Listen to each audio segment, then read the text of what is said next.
the men's team and welcome into studio basketball insider Jarom Jordan. BYU fresh off of a 29-point loss against UNLV, trying to bounce back. They said, hey, we're just trying to forget that that even happened, as they met Utah for the 245th time Saturday. As always, it was a fight, and this time to the finish. Cougars and Utes, let's get it on. Jonathan Tavernari misses Lee Camard from Mesa, Arizona with the follow. Cougars up. It was a tight one in the first half. Steal by Tavernari. Lee Camard on the break.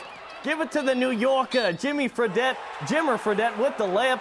And the Cougars early on with a little bit of a lead. Both teams shot poorly in the first half, but the Thunder from down under. Luke Neville with the turnaround J. He would go up against Playstead. Both juniors, they've been battling since their freshman year. A nice follow there by Kim Tilley. And end of the half, Michael Lloyd Jr. on Tyler Kepke. This ain't CEU, dog. Blocks that. Cougars up by 3 at the half. Second half, Johnny Bryant turns it on. A Cougar killer, really. He's averaged 14 points against Cougars last year. Nice follow here. Stays with it. Hustle. And in. Utah would take a lead there. Or excuse me, BYU up 27-25. Sean Green from Olympus High School in Salt Lake makes it 28-27. I see your Olympus Titan. I raise it at Lone Peak Knight. Sam Burgess from 3. BYU up 30-28. Lawrence Bora, baby hook in the lane. Good. Utah down by 1, 33-32.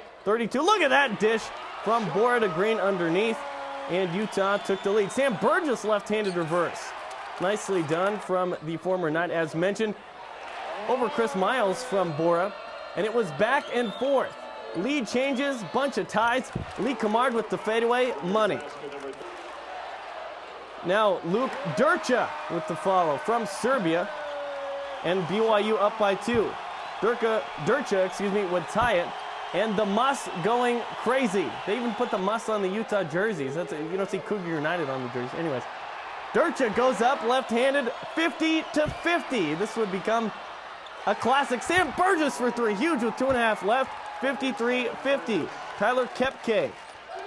The jumper off the screen, nicely done. 53-52. Cougars up by 1. Now Durcha with the steal. Lee Camard called for the foul. Durcha would have 1 and 1. Could give the Utes the lead with 1 minute left. Misses the front end. BYU with the board. Now the Utes trying to get something done. Cougars up. Air ball there. BYU up by 1. Camard gets fouled. He'd go to the line. He would make the first and make the second. Utah down by 3, needing a 3 to tie it. They would go to Kepke. Kepke would put up the 3 and miss. BYU a winner, 55-52. They celebrate their 3rd win in a row over the Utes and 2nd in Salt Lake. Yeah, it's definitely a rivalry. People around here, especially in the States, it makes all the difference to them if they're a Cougar fan or a U fan. Yeah, you know, it's a great atmosphere when BYU Utah comes to, down to the wire like that.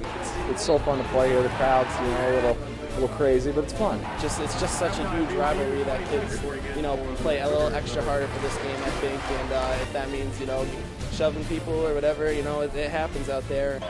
Cougars and Utes, always a war. BYU began the game shooting 1 for 10 from the field and only shot 3 of 17 from beyond the arc. Yeah, it was a little stagnant. We knew each other probably too well. We're taking out of them out of their stuff, and they were taking us out of our stuff. The Cougars shot 33% from the field, tying a season low, but still somehow won the game. It was a battle all the way. There's not often we play too many games in the 50s, and so it was a tough offensive night for me, especially. Lee really carried us offensively, and I can't say enough about my teammates, my coaches, and just everybody involved in this game. We don't feel like we're a one-dimensional team, and we have to shoot well to win. And unfortunately, when we've lost, we haven't shot well. So I think this helps us as a team defend. Yet BYU did enough to win a low-scoring game on the road. No, definitely not. That's what our coach is saying. We played real good defense, and we weren't hitting our shots really, but, we battled till the end, and at the end we got a big stop. BYU still has yet to lose back-to-back conference games under Dave Rose, but Trent Playstead recognizes the team still has a loss in conference. It helps you get over it a lot faster, and we're really happy right now, and complete opposite from what we had in Vegas. We came in, we stole a win from a good team on their home court, so it was a big win. BYU's done with week 1 of conference play, but looks forward to this week's home game. You know, it's like the first week of the Mountain West Conference, and we had to play at UNLV and at Utah, 2 of the hardest places to play, and we got 1 victory. We're right where we want to be now, so we just got to keep playing.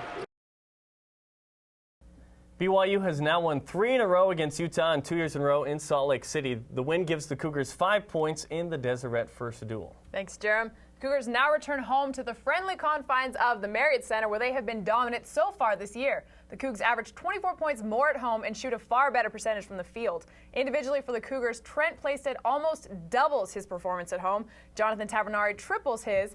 And good old Lee Camard, well, he's pretty steady both home and away. This week, the Cougars put their home court winning streak on the line against Mountain West Conference leader San Diego State.